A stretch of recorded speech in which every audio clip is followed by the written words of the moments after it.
السلام علیکم۔ اردو افسانے ایک کاوش ہے اردو کی بہترین تحریریں آپ تک پہنچانے کا۔ اگر آپ کو میرا یہ چینل پسند آ رہا ہے تو آپ اس کو سبسکرائب ضرور کریں، اور اگر آپ پہلے سے یہ چینل سبسکرائب کر چکے ہیں اور میرے اس ناول کو سن رہے ہیں تو میں آپ کی دل سے مشکور ہوں اور بہت بہت شکریہ ادا کرتی ہوں مجھے سننے کا اور میرے ناولوں کو اپریشیٹ کرنے کا۔ اب سنتے ہیں آپ کا پسندیدہ ناول شام رنگ سیاہ، قسط نمبر 9۔ سنبل کے درخت میں ایک خاصیت ہوتی ہے، جتنا پرانا ہو اس پر اتنے ہی تازہ پھول لگتے ہیں، زیادہ نئی خوشبو والے، زیادہ شوخ رنگ والے، زیادہ افادیت والے۔ ایسا اس لیے نہیں ہوتا کہ وہ بہار کے نئے پھول ہوتے ہیں، اس لیے شوخ ہوتے ہیں، تازہ خوشبودار اور چمکتے رنگوں والے ہوتے ہیں، بلکہ ایسا اس لیے ہوتا ہے کہ سنبل اپنے ہر سال کے تجربے سے سبق سیکھتا ہے۔ وہ ہر سال اپنی خامیوں کو دور کرتا ہے۔ ہر نئی بہار پر وہ پچھلی بہار سے زیادہ شوق اور تازہ پھول کھلاتا ہے۔ اس کے بڑھاپے میں اس کے پھولوں کی رونق دیدنی ہوتی ہے، لیکن اس خاصیت میں ایک قباحت بھی پوشیدہ ہے۔ اس ساری محنت میں سنبل کی مثال خوشنما پنکھوں والے مور کے بدنما پنجوں جیسی بن کر رہ جاتی ہے۔ گدلے بے ڈھب اور بے جوڑ پنجے، چند روز زندگی والے شوخ رنگ پھول جب جھڑتے ہیں تو سنبل کی شاخیں بھی بھدی، گندی اور بے وقت لگتی ہیں۔ خود بوڑھا ہو کر وہ پھولوں کو خوشنما بنا دیتا ہے، لیکن اپنی اہمیت پیدا نہیں کر پاتا۔ انسانی زندگی اور سنبل میں حد درجہ مماثلت ہے۔ انسان بھی اپنی زندگی سال ہر سال تجربے اکٹھے کرنے میں خرچ کر دیتا ہے۔ وہ اپنی زندگی کو خوشنما بنانا چاہتا ہے، اپنی مختلف اور بہت سے رنگوں سے سجانا چاہتا ہے، اس میں نئی نئی خوشبوئیں بھرنا چاہتا ہے، چمک پیدا کرنا چاہتا ہے، اور جب وہ سمجھتا ہے کہ اس نے بہت تجربہ اکٹھا کر لیا ہے اور اب وہ اپنی حیات کی ڈالیوں پر سب سے جاذب نظر پھول اگا سکتا ہے، تو اسے اندازہ ہوتا ہے کہ زندگی دن سے شام، شام سے رات اور رات سے گہری رات میں ڈھل کر اپنا وجود ختم کرنے کے لیے بے قرار ہے۔ سنبل کے پھولوں کو سونگنے کی اور دیکھنے کی اب کسی کو چاہ نہیں رہی ہے۔ سورج کسی ننھے بچے کی طرح کھلکھلاتا ہوا اپنا سفر پورا کر رہا تھا۔ اس کی میٹھی روشنی دھرتی پر شیرنی بانٹتی پھر رہی تھی۔ درختوں کی سایوں کی جھولیاں اس شیرنی سے لبالب بھری ہوئی تھیں۔ ہوا میں اس قدر مٹھاس گھلی ہوئی تھی کہ ہر انسان لینے میں کھجور کھانے کا ذائقہ حلق میں گھل جاتا۔ سبین سب دیکھتے ہوئے آگے بڑھ رہی تھی۔ وہ اس جگہ سے اتنی متاثر تھی کہ آگے چلتے میران کو جیسے بھول ہی گئی تھی۔ جگہ تھی کہ کوئی جادو نگری، ایسے جیسے چھپن چھپائی کھیل رہی تھی، اپنا اندر لا تعلق منظر قید کیے جو ہر نئے قدم پر نکل کر سامنے آ رہے تھے۔ وہ جیسے کہہ رہی تھی کہ جتنا تلاش کر لو اتنا تمہارا۔ اس کی خوبصورتی کا جیسے کوئی انت ہی نہیں تھا۔ یہ میری پسندیدہ جگہ ہے۔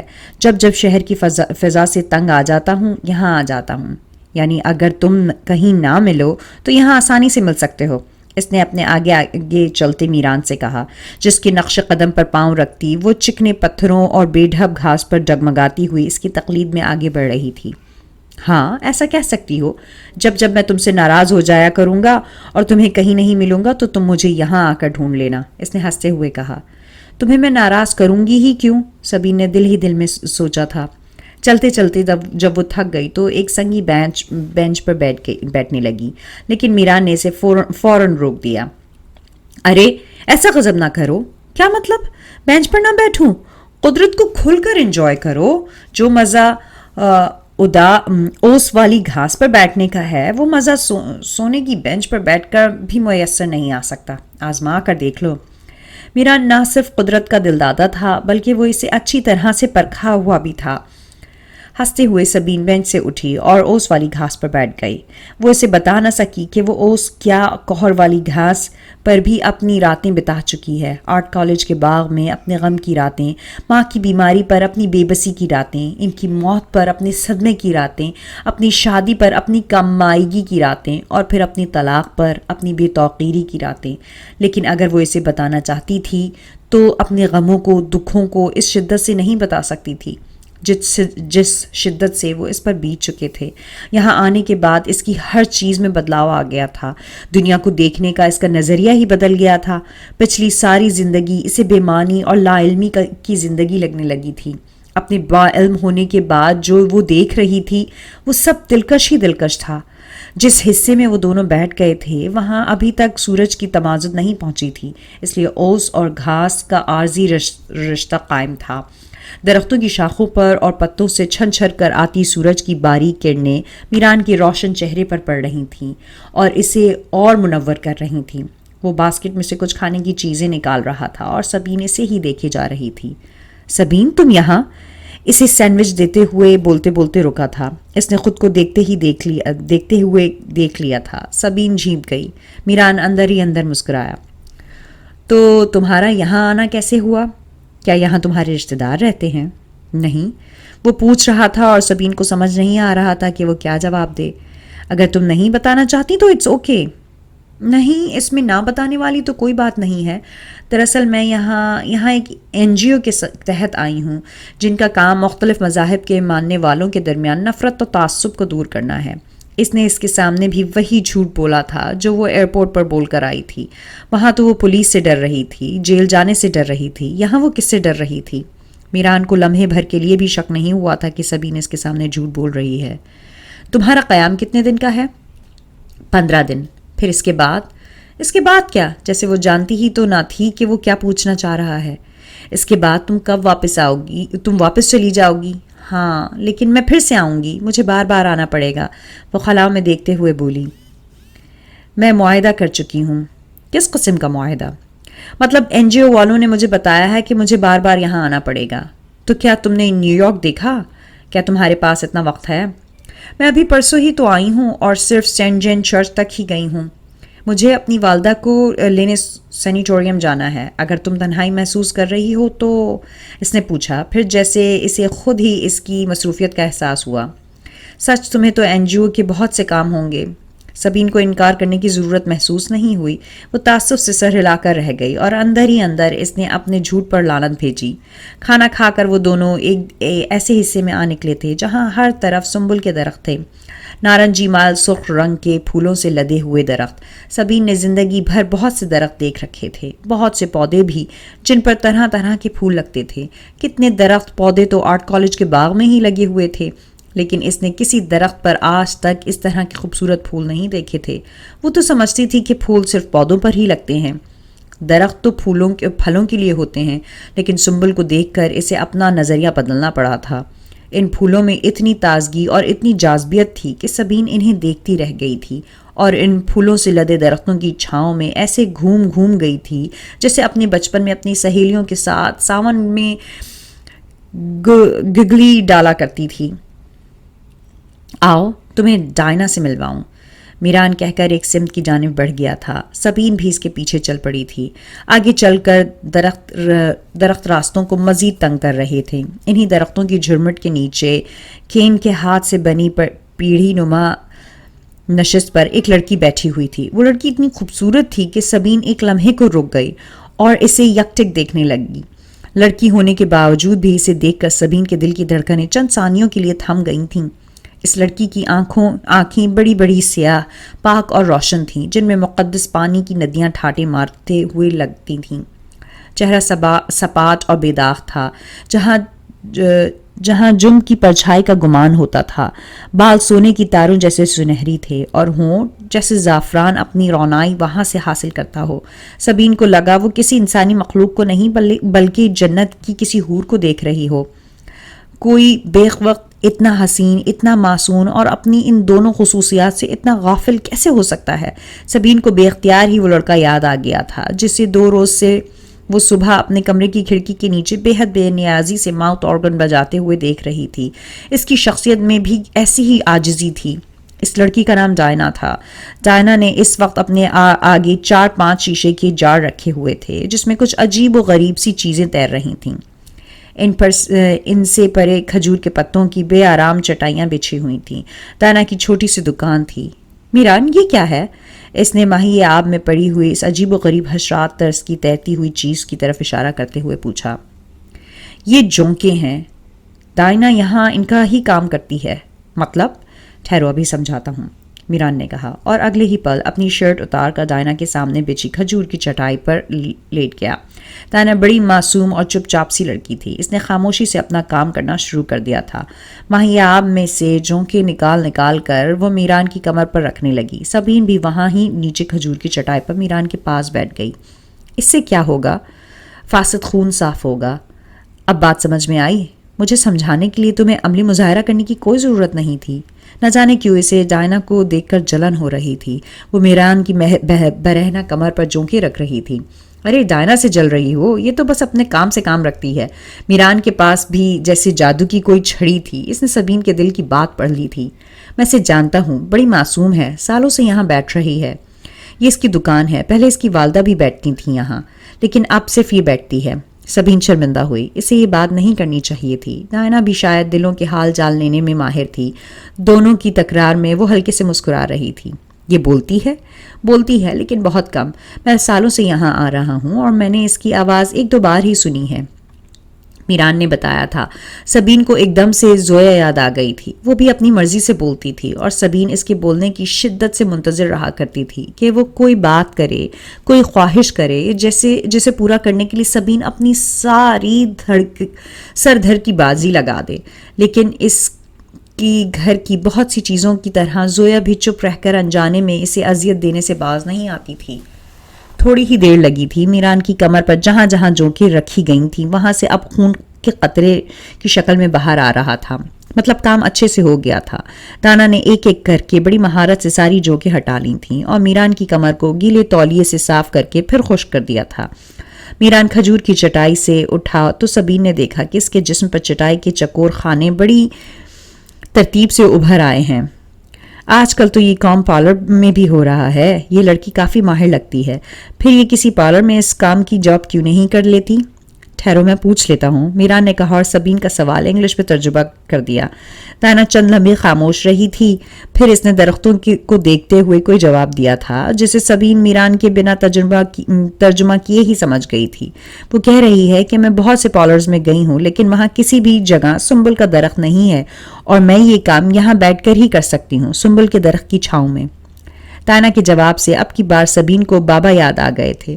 اپنے کام کو لے کر ان کی منطقیں بھی ایسی ہی عجیب ہوا کرتی تھیں۔ ایک بار سبین نے اماں کو گھر کا فرش پکا کروانے کی بات کی تھی کیونکہ سرخ اینٹوں کا وہ فرش اسے ہمیشہ ہی سے سخت ناپسند رہا تھا، لیکن تب بابا نے اس کی مخالفت کی تھی۔ میں چونے کا کام انہیں سرخ اینٹوں میں بیٹھ کر سکتا ہوں۔ جب میں یہاں اپنے توڑوں کو پانی سے دھوتے ہوئے صاف کرتا ہوں تو مجھے لگتا ہے پانی کے ساتھ ساتھ میری پریشانیاں بھی اینٹوں کی درزوں میں چلی گئی ہیں۔ پریشانیاں تو جوں کی توں تھیں۔ پتہ نہیں بابا کون سے پانی کو بہاتے تھے اور کون سی پریشانیاں سرخ اینٹوں کی درزوں میں جا چپتی تھیں۔ اس نے تلخی سے سوچا تھا۔ کتنے پیسے؟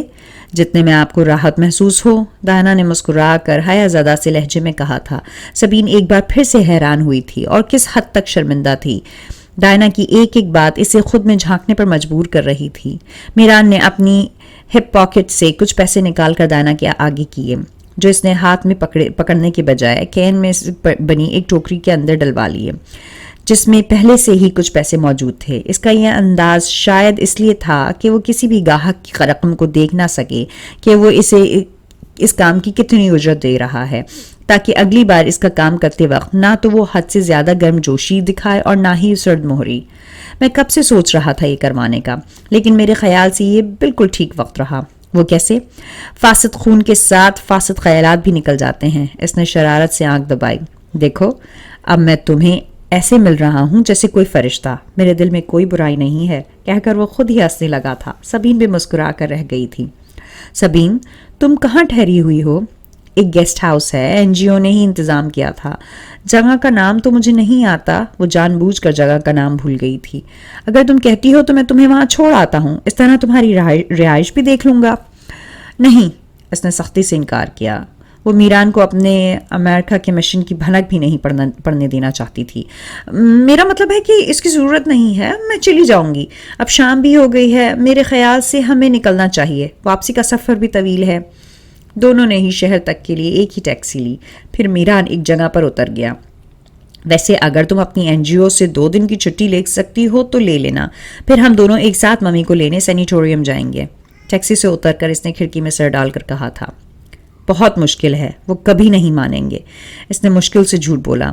مجھے کل 5 بجے نکلنا ہے، اس لیے بتا رہا ہوں، اگر وہ مان گئے تو۔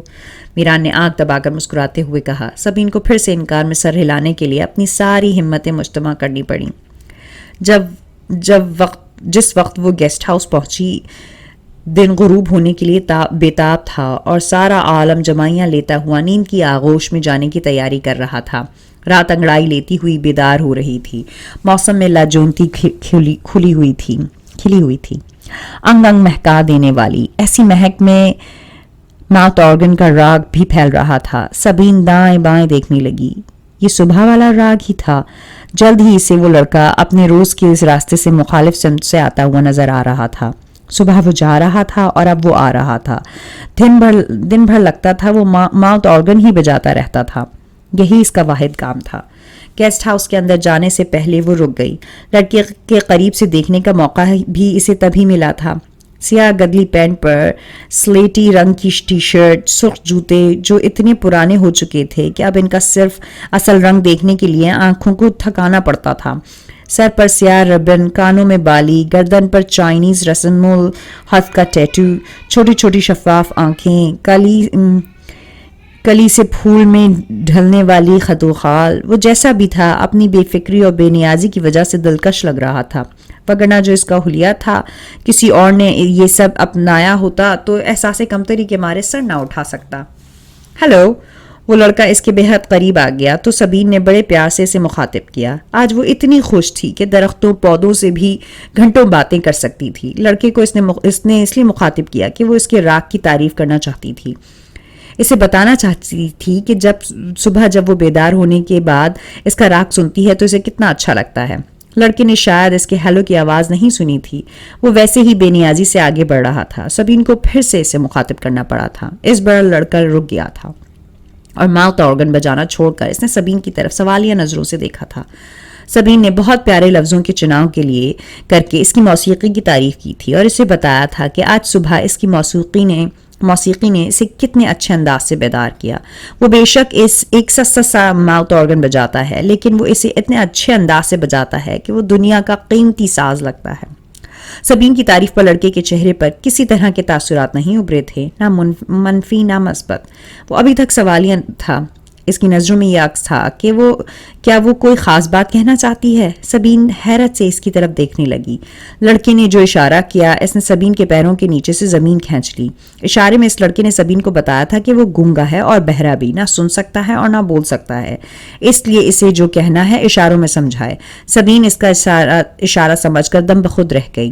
اگر یہ گونگا بہرا ہے تو اتنا اچھا ماؤتھ آرگن کیسے بجا لیتا ہے؟ اپنے کمرے میں پہنچنے تک سبین بس یہ بات سوچے جا رہی تھی۔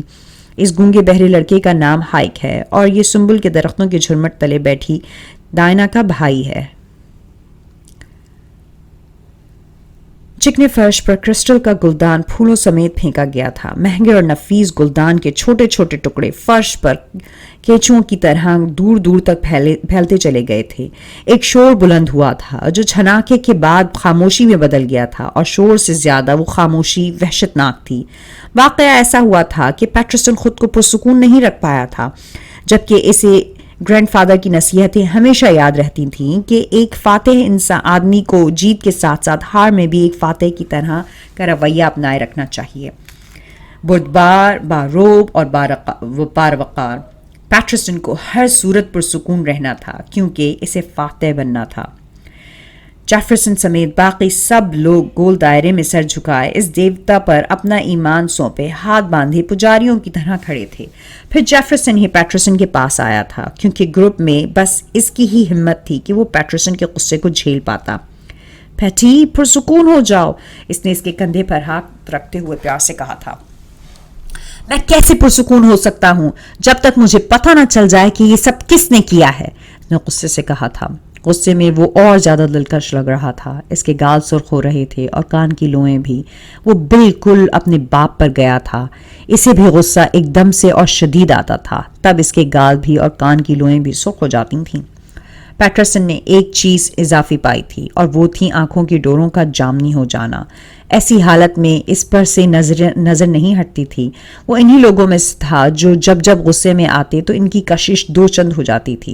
ان کے جسم کی جلد سونے کی طرح تپ کر اپنے حجم سے بڑھ جاتی تھی۔ پیٹرسن کے بدن پر چڑھی سفید شرٹ کے بٹن اس طرح کھچ گئے تھے کہ اس کا سراپا باہر آنے کو بےتاب نظر آ رہا تھا اور سر کے بالوں کی ایک موٹی لٹ ماتھے پر آ گری تھی۔ کسی نے کچھ نہیں کیا، تم غلط سوچ رہے ہو۔ نہیں، کوئی ہے، پہلے برنامی اور اب کون ہے جو غداری کر رہا ہے؟ یہ غداری نہیں تھی، یہ محض اتفاق تھا۔ یہ اتفاق نہیں ہو سکتا، یہ مخبری تھی۔ کسی میں اتنی ہمت نہیں ہے کہ وہ میرے ادارے سے چھپنے والی کتابوں کی جانچ پڑتال کرے، اور مقدس کتابوں کی جانچ کرنے کے بارے میں تو کوئی سوچ بھی نہیں سکتا۔ پھر ایسی کھیپ کی جانچ کی گئی جس میں چرس اسمگل کی جا رہی تھی۔ باقی کھیپ کو جانے دیا گیا۔ پولیس کو نہ صرف اس کنٹینر کا نمبر معلوم تھا بلکہ ان کارٹن کے بارے میں بھی علم تھا جس میں چرس تھی، اور تم کہہ رہے ہو یہ صرف اتفاق ہے؟ جیفرسن خاموش ہو گیا تھا۔ پیٹرسن کے اندازے درست اعداد و شمار بیان کر رہے تھے۔ لیکن اس سے ہمیں کوئی نقصان نہیں ہوگا ڈان۔ آپ پریس میں وضاحت دے چکے ہیں کہ کوئی ہمارے ادارے کو بدنام کرنے کی کوشش کر رہا ہے، اس لیے اس نے ہمارے ادارے سے شائع ہونے والی مقدس کتابوں کے ذریعے اسمگلنگ کی ہے۔ آپ کے اس بیان سے سب کو مطمئن کر دیا گیا ہے، لیکن میں مطمئن نہیں ہوں۔ مجھے جاننا ہے کہ وہ کون ہے۔ پیٹرسن نے اپنی پین کے ساتھ منسلک کلیز کو کھول کر پرے پھینکا تھا۔ گرینڈ فادر کی ساری نصیحتیں یاد ہونے کے باوجود بھی وہ پرسکون نہیں ہو پا رہا تھا۔ کارزل، میں یہ کام تمہارے ذمے لگاتا ہوں۔ ایک ہفتے کے اندر اندر مجھے بتاؤ کہ وہ کون ہے جو بظاہر تو میرا دوست ہے لیکن پس پردہ میرا دشمن ہے۔ جو آپ کا حکم ڈان۔ کارزل کے جانے کے بعد ایک ایک کر کے باقی سب بھی نکل گئے تھے، صرف ایک جیفرسن وہاں ہی موجود رہا تھا۔ پیٹرسن نے اپنی شرٹ کے بٹن کھول کر اسے اپنے جسم سے الگ کیا تھا، پھر خاموشی اور سکون سے وہ ایک اونچے صوفے پر کسی شہنشاہ کی طرح بیٹھ گیا تھا۔ غصہ نکل گیا تھا، اب اطمینان سے سوچنے کا وقت تھا۔ اس کے تپتے ہوئے گال، سرخ ہوئی آنکھیں آہستہ آہستہ نارمل حالت میں آنے لگی تھیں۔ غصے نے جو اس کے خد و خال بے ترتیب کر دیے تھے تو اب وہ دوبارہ سے اپنی اپنی جگہ پر بیٹھ رہے تھے۔ اس کی درویشانہ صفتیں ظاہر کرنے والی معصومانہ خوبصورتی واپس لوٹ رہی تھی۔ جیفرسن نے کمال ہوشیاری سے ذرا دراز کھول کر وہاں سے کنگ آف ڈنمارک کے سگار نکالے تھے اور ایک ایک سلگا کر پیٹرسن کو پیش کیا۔ پیٹرسن نے اسے تھام لیا تھا، مطلب اب خطرے کی کوئی بات نہیں تھی۔ اتنا غصہ مت کیا کرو بھائی، تم جانتے ہو کہ تم میری جان ہو۔ جیفرسن نے پیچھے آ کر ہلکے سے اس کے برہنہ کندھوں پر اپنے ہاتھ رکھے اور وہاں مساج شروع کر دیا۔ وہ اسے آرام پہنچانا چاہتا تھا۔ پیٹرسن نے بھی ہلکے سے اس کے ہاتھوں پر اپنے ہاتھ رکھ دیے تھے۔ گرینڈ فادر کے بعد پوری دنیا میں سب سے زیادہ محبت اسے اپنے چھوٹے بھائی سے تو تھی، لیکن مجھے یہ بات سمجھ نہیں آ رہی کہ گروپ میں میرا دشمن کون ہے۔ 3-4 کش لے کر سلیٹی دھواں ہوا میں چھوڑتے ہوئے اس نے کہا، میرے خیال سے یہ جوزف کا کام ہے۔ وہ برنابی کا گہرا دوست تھا، اور برنابی کی طرح وہ بھی تم سے جلنے اور حسد کرنے کے جذبے میں مبتلا ہے۔ اگر یہ کام جوزف کا ہی ہوا تو اسے بھی برنابی کے پاس جانا ہوگا۔ فی الحال تم سب بھول جاؤ، اتنا غصہ تمہاری صحت کے لیے ٹھیک نہیں ہے۔ ولیم بھی اسی طرح غصہ کیا کرتا تھا، یہ شاید اسی کا اثر ہے، پیٹرسن نے کہا تو جیفرسن نے چونک کر اس کی طرف دیکھا۔ وہ اپنے باپ کا ذکر سالوں میں ایک آدھ بار ہی کیا کرتا تھا، وہ بھی کسی خاص موقع پر، یا تب جب اس کے ذہن میں کوئی خاص بات ہوتی تھی۔ آج وہ کیا سوچ رہا تھا؟ تمہیں سکون کی ضرورت ہے پیٹی۔ پیٹرسن خاموش رہا تھا۔ تمہیں یاد ہے پیٹی، بچپن میں ہم رش جھیل جایا کرتے تھے، وہاں ڈیڈ ایک عورت سے جونکے لگوایا کرتے تھے۔ ہاں یاد ہے مجھے، اس عورت کی ایک ننھی بچی بھی بیٹھتی تھی وہاں پر، بڑی بڑی آنکھیں ہوا کرتی تھیں اس کی۔ اب وہ لڑکی جوان ہو چکی ہے اور اس کی خوبصورتی قیامت خیز ہے۔ کیا واقعی؟ یقین نہیں تو خود دیکھ لو۔ جیفرسن نے کچھ ایسی ادا سے کہا کہ پیٹرسن نے حیرت سے اس کی طرف دیکھا۔ جیفرسن معنی خیزی سے مسکرا رہا تھا، لیکن کیا وہ پیٹرسن کی فطرت سے واقف نہیں تھا؟ وہ اچھی طرح جانتا تھا کہ پیٹرسن کو عورتوں سے کبھی دلچسپی نہیں رہی۔ نہیں، پیٹرسن نے سختی سے نفی میں سر ہلایا، پھر اٹھ کر اپنے کمرے میں چلا گیا۔ یہ اس کی ناراضی کی واضح علامت تھی۔ جیفرسن منہ لٹکا کر وہاں ہی کھڑا رہا تھا۔ اس نے غلط وقت پر داؤ کھیلا تھا۔ بیڈ پر گرتے ہی پیٹرسن کو ایما یاد آئی تھی، جس کے بعد اسے دنیا کی ساری عورتوں سے نفرت ہو گئی تھی۔ ایما پیٹرسن کی ماں، اس کی پہلی بے پناہ محبت اور آخری بے انت نفرت، کیونکہ بہت سی برائیوں کے ساتھ ایما بھی میں ایک برائی یہ بھی تھی کہ وہ ایک کال گرل تھی۔ میران نے اپنا مختصر سا سامان پیک کیا تھا۔ اس نے ریبیکا کے لیے ابھی سے بہت سے کھانے بنا کر فریج میں رکھ دیے تھے، اس کا کمرہ سجا دیا تھا۔ اس کا بس نہیں چل رہا تھا کہ وہ پھول بھی لا کر رکھ دیتا اور موم بتیوں کو بھی ابھی روشن کر دیتا۔ وہ ان دنوں بہت خوش تھا۔ کل تمام دن کی سبین سے ملاقات نے اسے مزید نہال کر دیا تھا۔ پاکستان سے پہلی ملاقات کے بعد وہ اسے بہت تفصیل سے سوچتا رہا تھا۔ ایک گھبرائی سی لڑکی جو چادر کے کونے میں انگلیاں لپیٹ کر اپنی بے چینی کو دور کرتی ہے۔ ہاں، کچھ ملاقاتیں ایسی ہی ہوتی ہیں جن کی یادیں آپ کو ہنسنے پر مجبور کر دیتی ہیں۔ وہ دوستوں کو بتاتا رہا تھا کہ کس طرح اس نے ایک لڑکی کے ماڈل توڑ دیے تھے اور پھر آگے کیا کیا ہوا۔ سب سن کر ہنستے تھے اور وہ یاد کر کے کیسا عجیب اتفاق تھا کہ اب وہی لڑکی اس کے شہر میں رہ رہی تھی۔ اس نے کل سبین سے پوچھا بھی تھا کہ کیا وہ اس کے ساتھ مامی کو لینے جانے میں دلچسپی رکھتی ہے۔ سبین نے اپنی مجبوریاں بتا کر انکار کر دیا تھا۔ پھر بھی میران کا دل چاہ رہا تھا کہ وہ ایک بار پھر سبین کو کال کرے، اس سے پوچھے کہ کیا NGO سے اسے آف دینے پر رضامندی مل گئی ہے۔ پھر اس نے خود ہی یہ ارادہ ترک کر دیا تھا۔ یہ کسی کی زندگی میں حد سے زیادہ مداخلت تھی۔ پھر ابھی ان کی ملاقاتیں بھی اتنی ایسی نہیں ہوئی تھیں کہ وہ اس کے ساتھ اتنا لمبا سفر کرنے میں آرام محسوس کرتی۔ 4 بجے کے قریب جب وہ دروازے کو لاک کر کے گھر سے نکلنے والا تھا تب اس کا سیل فون بجا تھا۔ میں سبین بول رہی ہوں میران، مجھے NGO والوں نے آف دے دیا ہے۔ انہوں نے کہا ہے کہ تم امریکہ گھوم لو، وہاں موجود مساجد اور چرچ کے تخمینے اکٹھے کرو۔ اگر میں تمہارے ساتھ جانا چاہوں تو تمہیں کوئی اعتراض تو نہیں ہوگا؟ اعتراض؟ میران نے اچنبے سے پوچھا تھا اور اگلے ہی پل دونوں ہنسنے لگے تھے۔ پہاڑ رفتہ رفتہ بڑھتے اونچے ہوتے جا رہے تھے۔ سڑکیں پر پیچ اور بلدار، سفر لمبا تھا اور سبین کا دل کر رہا تھا کہ یہ سفر کبھی ختم ہی نہ ہو۔ فضا میں جیسے ازلی خاموشی تھی۔ کوچ سے باہر درختوں کے پتے اور شاخیں نہ جانے کون سے راگ گا رہے تھے کہ تتلیاں اس راگ پر رقص کرتی لہراتی ہوئی چھنڈوں کی شکل میں وہاں اکٹھی ہو رہی تھیں۔ سبین نے یہ تو سنا تھا کہ بنگال میں ایسے جادوگر موجود ہیں جو کہیں بھی بین بجائیں تو وہاں سے سانپ نکل آتا ہے، لیکن وہ یہ نہیں جانتی تھی کہ امریکہ کے ایک خطے میں درختوں جیسے بے جان جادوگر بھی موجود ہیں جن کی بین پر تتلیاں لبیک کہتی ہیں۔ کوچ میں کھانا سرو کرنے کے بعد اب سوال و جواب کا سیشن شروع ہو چکا تھا۔ پہلا سوال کسی ایکٹر کے بارے میں تھا جس کا جواب میران کو نہیں آتا تھا۔ جس نے سوال کا درست جواب دیا تھا اسے ایک ٹیڈی بیئر دیا گیا تھا۔ مجھے بھی ٹیڈی بیئر چاہیے، سبھی نے بچوں کی طرح ضد کی تھی۔ اوکے، میں کوشش کرتا ہوں۔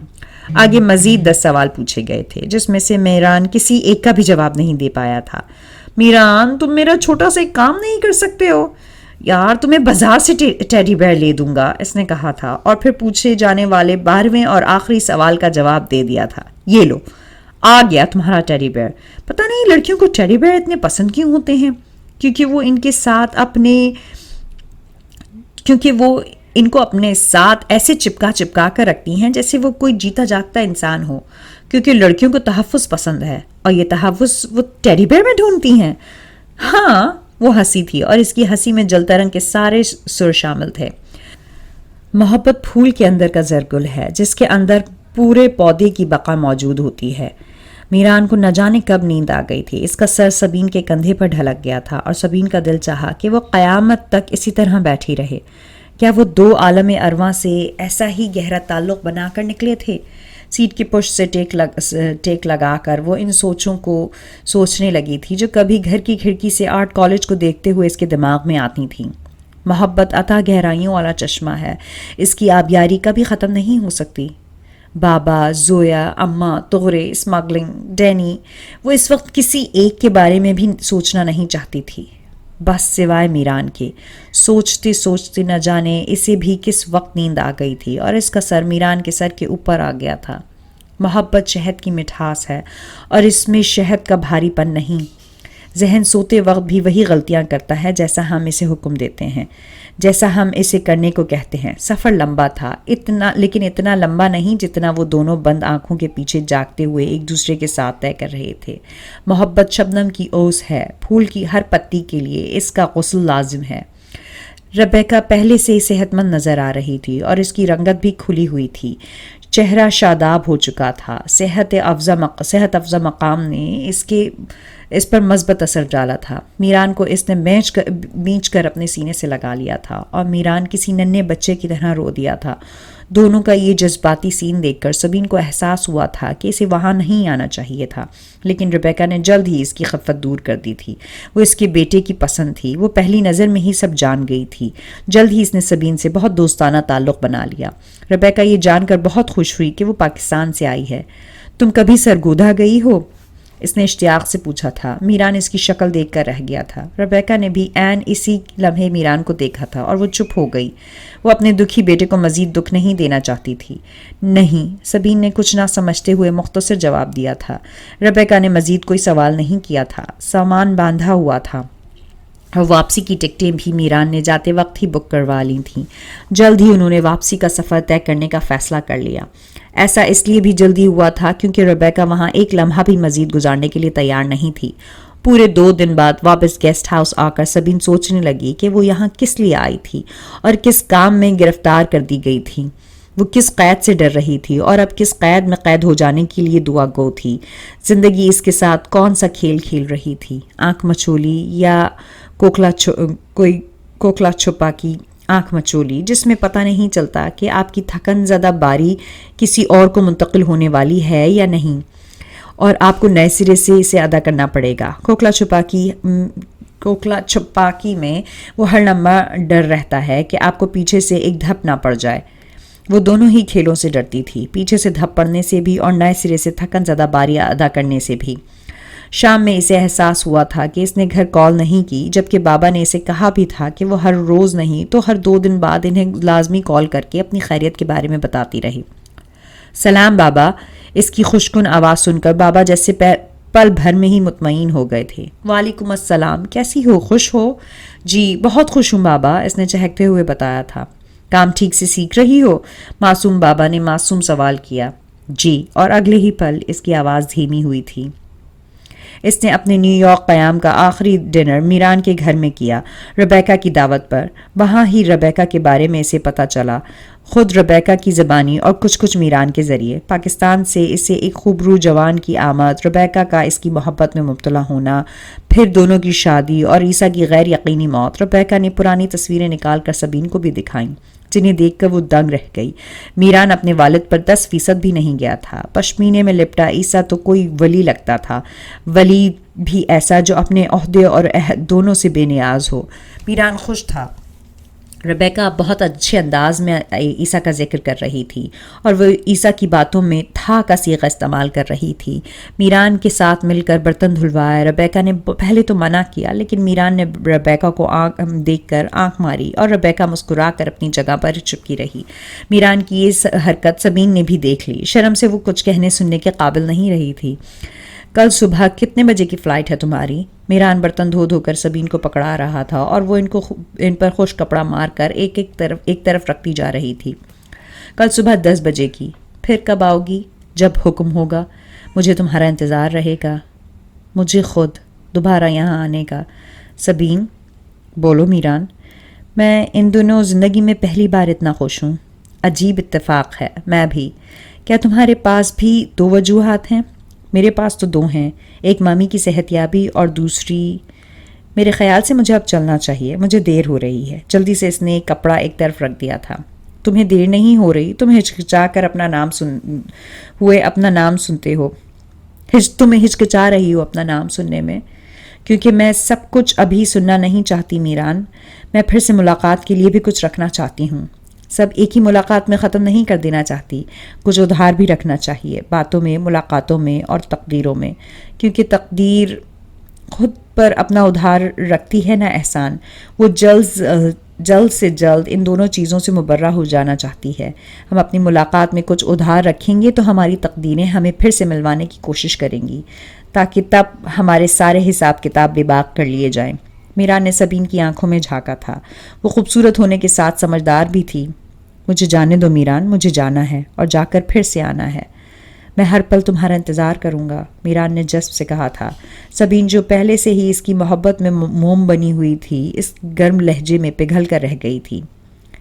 1 سال سے بھی زیادہ عرصہ سینیٹوریم میں رہ کر آنے کے بعد ریبیکا اب پھر سے اس ماحول میں جذب ہونے کی کوشش کر رہی تھی۔ عیسیٰ کی خوشبو کو وہ لمحہ بلمحہ پھر سے اپنے اندر جذب کر رہی تھی۔